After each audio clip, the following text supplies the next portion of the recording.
মুসা আলাইহিস সালাম তো একটু বললাম না ফিজিক্যালি খুব স্ট্রং ছিলেন, থাকে না বডি বিল্ডার, সামনে গিয়ে কথা বলে সরো পানি দিতে দাও, তখন মানুষ একটু মূল্যায়ন করে না।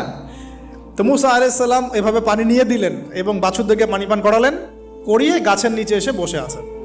বসে বসে তিনি দোয়া করছেন, এই যে দোয়াটা তিনি দোয়া করছেন, রব্বি, একটা নেক কাজ করলেন, নেক কাজ করলেন না, মানুষের উপকার করলেন, নেক কাজ করে এসে গাছের নিচে বসে দোয়া করছেন, আল্লাহ এখানে তো আমার খাবার পানি বাসস্থান কিছুই নাই, আমি কি করব।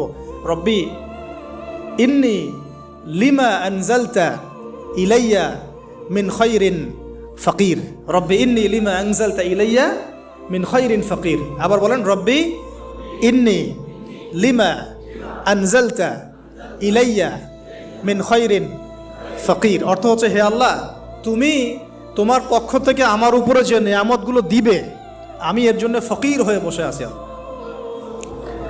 অর্থ বুঝে পড়বেন ভাই, নামাজ রোজা